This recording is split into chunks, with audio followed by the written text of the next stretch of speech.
Halo teman-teman, saya Mai Hidayah beserta teman-teman saya mahasiswa praktek kerja profesi apoteker yang berkesempatan untuk menyampaikan materi dari unit kami, yaitu Biro Hubungan Masyarakat dan Dukungan Strategis Pimpinan.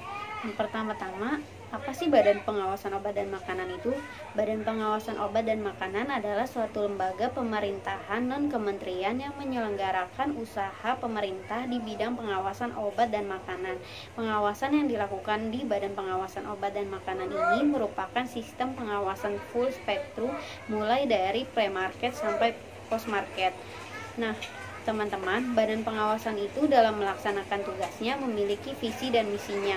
Visinya yaitu obat dan makanan aman, meningkatkan kesehatan masyarakat dan daya saing bangsa. Misi dari Badan Pengawasan Obat dan Makanan yang pertama itu dapat meningkatkan sistem pengawasan obat dan makanan berbasis risiko untuk melindungi masyarakat. Yang kedua, mendorong kemandirian pelaku usaha dalam memberikan jaminan keamanan obat dan makanan serta memperkuat kemitraan dan pemangku kepentingan.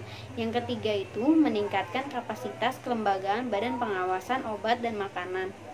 Nah, struktur organisasi dari Biro Hubungan Masyarakat dan Dukungan Strategis Pimpinan ini dibagi menjadi 4 bagian. Yang pertama ada bagian komunikasi dan publikasi yang terdiri dari subbagian pemberitaan dan hubungan media, yang kedua subbagian publikasi, dan yang ketiga subbagian pengelolaan opini publik.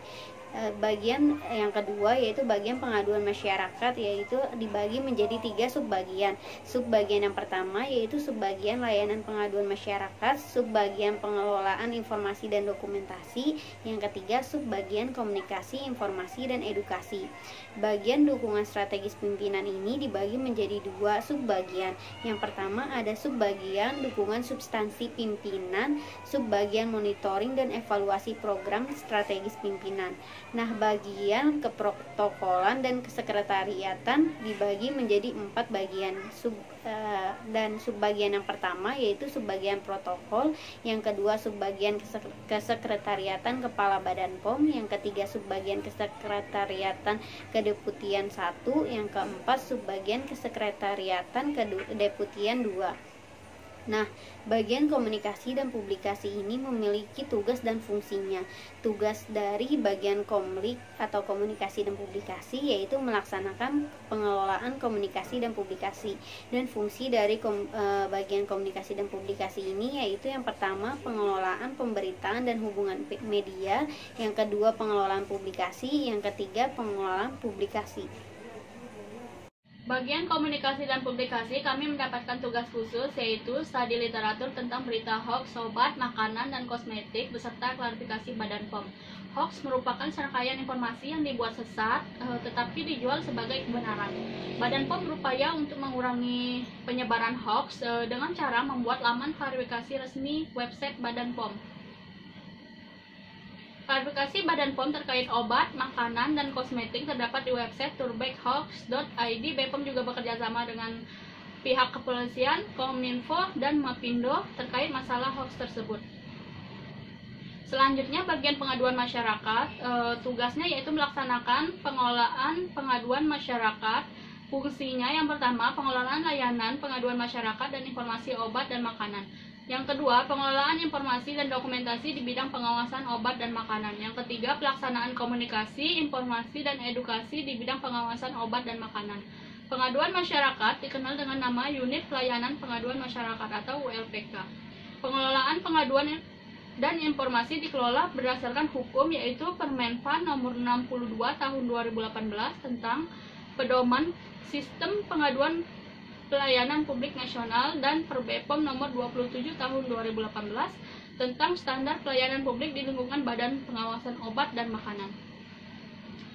Di bagian pengaduan masyarakat, kami mendapatkan tugas khusus yaitu matrik perbedaan antara Permenpan Nomor 62 Tahun 2018 dan Perbepom Nomor 27 Tahun 2018. Selanjutnya, saya akan menjelaskan tentang bagian dukungan strategis pimpinan, di mana pada bagian ini terdapat dua bagian, yakni yang pertama dukungan substansi pimpinan, yang kedua monitoring dan evaluasi program strategis pimpinan.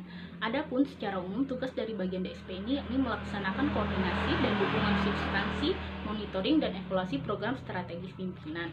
Kegiatan umum atau rutin yang disiapkan pada bagian ini seperti bahan atau materi untuk kata sambutan, pidato, presentasi, butir bicara ataupun referensi atau bahan informasi. Sedangkan adapun permintaan atau penugasan khusus seperti surat kepada presiden, mitra strategis, bahan untuk media maupun skenario tanya jawab talkshow. Sedangkan untuk ruang lingkup program strategis pimpinan sendiri, yakni seperti melakukan tindak lanjut arahan kepada Badan POM mengenai disposisi surat, rapat, audiensi, konferensi pers. Sedangkan untuk program kegiatan Badan POM yang menjadi prioritas Badan POM, Kepala Badan POM untuk dilakukan monitoring dan dievaluasi seperti RUU pengawasan obat dan makanan, studi barcode. Selanjutnya saya akan menjelaskan peran apoteker di bagian dukungan strategis pimpinan ini. Di bagian ini, apoteker bersama ilmu disiplin lain menempati jabatan sebagai analis kebijakan. Salah satu tugasnya yakni membuat analisis mengenai kebijakan-kebijakan baik yang sudah berjalan, yang sedang berjalan maupun yang akan berjalan. Semuanya dipantau dan dilakukan evaluasi jika perlu. Kemudian bukan hanya itu, terkait isu-isu tertentu juga dilakukan evaluasi dan pemantauan jika perlu.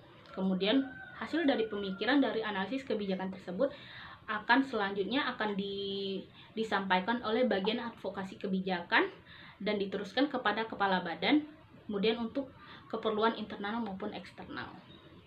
Selanjutnya pada bagian Biro HDSP ini terdapat bagian protokol dan kesekretariatan pimpinan.